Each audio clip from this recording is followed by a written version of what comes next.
You're late, Keenan. Sorry, Abs. We know what it's like. When Anthony from accounts calls, nothing happens quickly. Can I have a flat white, please? Thank you. Okay, well, let's get on with it. Millie Duffy from HR wants an answer by 11. We've got like 10 minutes and 37 seconds. Seth, can you stop looking at dating sites and just apply yourself to the problem at hand? Give a boy a break, Abby. Love beckons. What's the problem? Come on, you got the memo. Look, management want bright ideas for diversity training, some sort of bonding activity. And we three, being the brightest of bright young things, Thank you very much. well, we get coffee in 10 minutes to sort it out. Well, they already got me on the company flyer and the poster for reception. Now they want me on the diversity training. I'm gonna need a raise for this one. Can we move on? So, diversity. Seth here is a fine-looking, Torah-quoting genius of Jewish heritage. I'm a handsome, Bible-loving Christian. What are you, Abs? I'm not anything. No, nobody's not anything. I will put you down as... Pagan.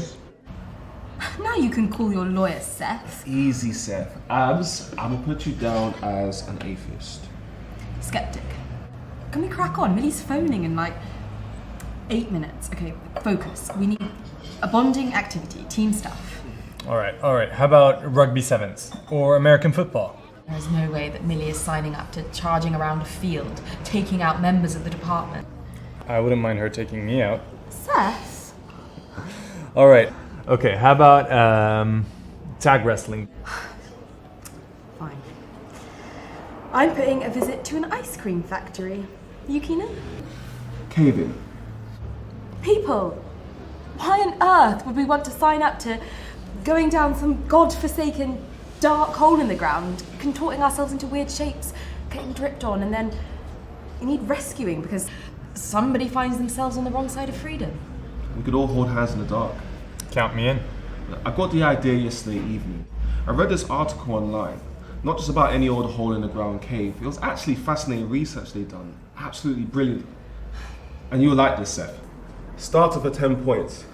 What are the oldest copies of the books of the Old Testament, your Hebrew Bible? Think caves. All right, Keenan, bring it on. The Dead Sea Scrolls. First discovered winter 1946, maybe early 47, by Bedouin Arab Muhammad the Wolf el-Dib. The name gives you where it was found, the Dead Sea Scrolls. After that, thousands of early documents and fragments were found in 12 different caves. The entire books of the Bible, your Old Testament, except the Book of Esther, was found. These copies dated 2,300 years old. Shall I go on? Who was Esther? Why did she get left out? Persian queen 2,500 years ago. I don't know, maybe the scribes were sexist. It's a long story. Seth's right. It seems as though the shepherd was out with his friends on the hills above the Dead Sea. They throw a stone into a cave and hear pottery breaking. But the caves are like tiny, it's like cats live there. So they go away. Can we make this quick? Time's ticking. Anyway, so this wolf guy comes back, goes into a cave nearby and finds them. There's a market for these kinds of things. So he takes them and, well, it's a long story. You can read about it online. Anyway, Seth, back in the game. Which is the longest complete Dead Sea Scroll found? Longest Bible or longest whatever? Bible. The Great Isaiah Scroll. Its length is 34 meters long. That's the three of us and Millie Duffy lying end to end, which is a beautiful thought. They got a video of it online. Picture that being in the dark for over 2,000 years. It's amazing, isn't it? Wait, is this relevant to office bonding activities? No, Alice, but hear me out. So, this professor, Randall Price, comes along and he says... Why on earth should I be listening to Professor Price? He worked on this. He was a part of the team that discovered the last cave in 2017. He says that the discovery of the Dead Sea Scrolls is the greatest literary and archaeological discovery of our time. Him and hundreds of others. I mean, these are the Dead Sea Scrolls. It was a huge deal. They pushed back known biblical accuracy by 1,000 years. So, go on, Seth. When did Isaiah write the original? Well, Isaiah lived 2,700 years ago. He was a respected prophet, respected by Jews, Christians, and Muslims. So 2,700 years ago, yes. And the Dead Sea Scrolls are 2,100 years ago, yes. Yes. Yeah, I'm understanding where you're going with this. Get ready for an apologetics lesson. Canaan is on a scroll. No. You gotta come better than that joke. I'm not getting anything. What are we talking about? So if Isaiah was writing scrolls 2,700 years ago, and we have copies of what he wrote 2,100 years ago... I know. And if Jesus lived 2,000 years ago and Isaiah wrote about him centuries before, what does that say about Jesus? Yes, you've got it, man. So, tell me about Micah, another of the Dead Sea Scroll Bible books. Micah was a book written by another prophet, coincidentally named Micah, believe it or not. That was also 2,700 years ago. And what did he write about Bethlehem? I'm really testing you on this, Seth. Think Micah chapter 5. O Bethlehem, you are a small village amongst the people of Judah, yet from you a ruler of Israel shall come whose origins are from the distant past. Impressive, Seth. And a question for you, Abs. Guess who was born in Bethlehem? Jesus, of course. Now you're just being patronising. But you see what Michael's doing there? He talks about Bethlehem being important 700 years before Jesus was actually born. What are the odds on that? Well, no. Look, King David, second ruler of Israel, was also born in Bethlehem. Sure, but that was way before Michael wrote his book. And speaking of David, since you're so good at this, what did he write in Psalms 22 verses 16 to 18?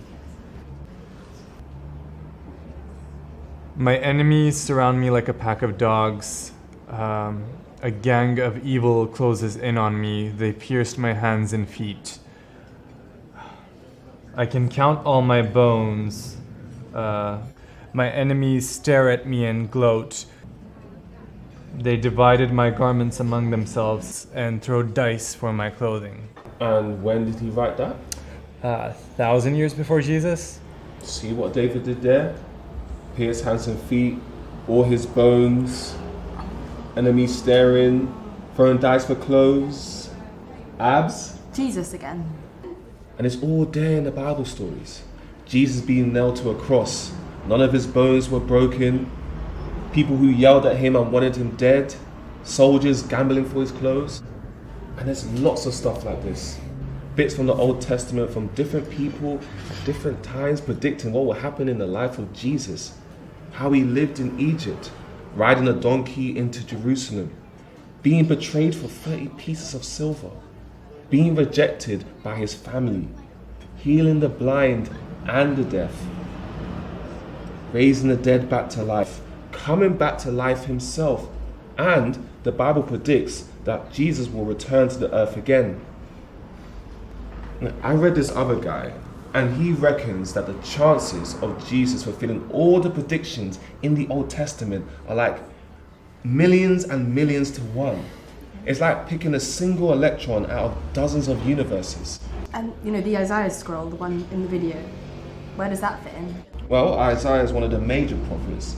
He writes dozens of things that relate to Jesus, such as Isaiah 53 verses 5 and 6. Seth?